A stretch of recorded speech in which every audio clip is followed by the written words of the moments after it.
बाजारापेक्षाही एकदम खमंग, जाळीदार आणि परफेक्ट असं प्रमाण वापरून आज आपण रव्याचा ढोकळा बघणार आहोत. अगदी साधी सोपी रेसिपी आहे. त्याच्यामुळे छोटे-छोटे ट्रिक्स सांगितले आहेत.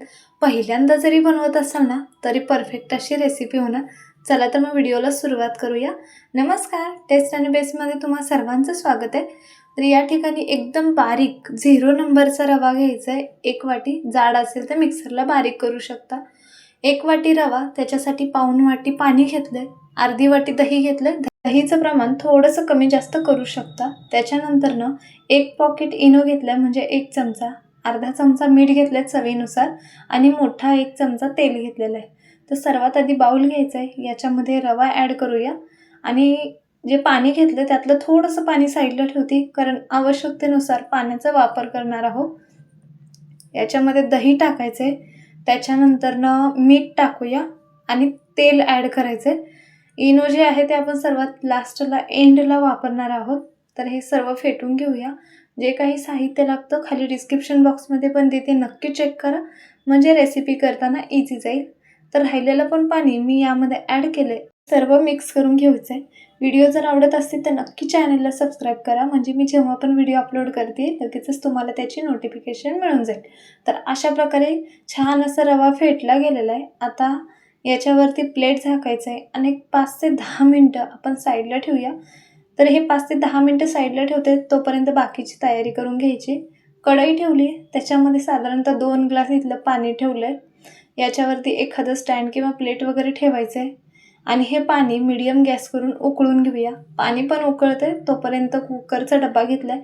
तुम्हाला हवा असेल तर प्लेटमध्ये पण स्टीम करून घेऊ शकता. तर कुकरच्या डब्याला तेल लावून घ्यायचं आहे, म्हणजे ढोकळा जो आहे तो चिटकणार नाही आहे.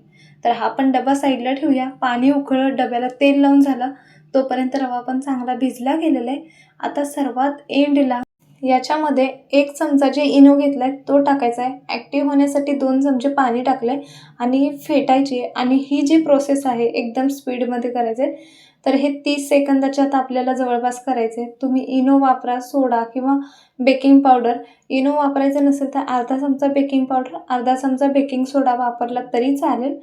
तर महत्त्वाची ट्रिक म्हणजे सोडा किंवा बेकिंग पावडर किंवा इनो टाकल्या लगेचच फेटून हे ठेवायचं, म्हणजे ढोकळा जे आहे ते छान असं जाळीदार होतो. डबा ठेवला आहे, गॅस मीडियमवरती करायचा आहे, प्लेट झाकायचं आहे आणि साधारणतः एक 12 ते 15 मिनटं तरी हे आपण वाफवून घेऊया. ढोकळा तयार होतो आहे तोपर्यंत फोडणीसाठी 1 चमचा मोठ्या चमच्याने तेल घेतलं आहे. थोडीशी मोहरी टाकायची, मोहरी चांगली तडतडू द्यायची. त्याच्यानंतरनं कढीपत्त्याचे पानं घेतलेत 8 ते 10, ते टाकूया. हे चांगली फोडणी तळू द्यायची. त्याच्यानंतरनं 3 ते 4 हिरवी मिरची असे उभे काप करून घ्यायचे, ते पण टाकून सर्व मिक्स करून घेऊया. तर ही फोडणी चांगल्या प्रकारे तळली गेली की याच्यामध्ये 2 चमचे तीळ टाकूया. त्याच्यानंतरनं अर्धा चमचा म्हणजे चवीनुसार मिठाचा वापर करायचा आहे. अर्धी वाटी कोथिंबीर निवडून स्वच्छ धुवून बारीक चिरून घेतली, ती पण ॲड करूया आणि हे सर्व फिरवून घेऊया. याच्या आधी पण मी बेसनच्या पिठाचा ढोकळ्याचा व्हिडिओ अपलोड केला आहे, तो पण एकदा नक्की बघा. तर मी इथं पाऊण वाटी पाणी घेतलं आहे. पाण्याचं प्रमाण तुम्ही कमी जास्त करू शकता. 1 चमचा साखर टाकायचं आहे आणि अगदी थोडंसं हिंग टाकायचं. हिंगाने छान असं चव येते, त्याच्यामुळे हिंगाचा वापर केला. ऑप्शनल आहे, नाही केला तरी चालेल. तर एक 2 ते 3 मिनटं तरी फोडणी जी आहे ती शिजवून घेतलेली. तर आता गॅस बंद करूया आणि थोडंसं कोमट व्हायला साईडला काढून ठेवूया. तर फोडणी तयार होत होती तोपर्यंत आपला ढोकळा पण जवळपास 15 मिनटं झालेले आहेत. तर चेक करूया तयार झालं का नाही ते. तर बघू शकता छान असं फुगून वरती आला आहे. मी गॅस बंद केला आहे. चाकू क्लीन आला आहे, म्हणजे व्यवस्थित असं आपलं जे ढोकळा आहे तो तयार झाला आहे. आता याला पूर्णपणे थंड करून घ्यायचं आहे. तर ढोकळा थंड झाला की साईडच्या ज्या कडा असतात ते चाकूच्या साहाय्याने लूज करायचं आहे, म्हणजे हा ढोकळा इझिली निघतो. तर अशा प्रकारे काढून घ्यायचं. प्लेट घेतलं आहे, वरून थोडंसं टॅप करायचं, अगदी इझिली निघालं. तरी थोडा गरम आहे, कारण मला पण थोडी घाई होती, म्हणून मी लगेचच हा ढोकळा जास्त थंड होण्यासाठी ठेवला नाही. बघू शकता छान असा पांढरा शुभ्र आणि जाळीदार आपला ढोकळा तयार झाला आहे. खूप जणांना असं वाटतं की हे उपीट वगैरे असतं त्या प्रकारे चव लागते, तर तशी अजिबात लागत नाही.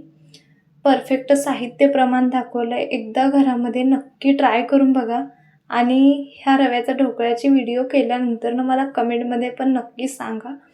तर अशा प्रकारे उभे काप करून घेतलेत. लहान मोठे तुम्ही कसे पण करू शकता. आडवे अशा प्रकारे करायचे. तर यातला एक पीस तुम्हाला दाखवते, बघू शकता. पूर्णपणे असे स्पष्ट जाळीदार असे आपला ढोकळ्याचं टेक्स्चर दिसून येतंय. याच्यावरती आपण जे फोडणी तयार केली ती यावरती टाकून घेऊया.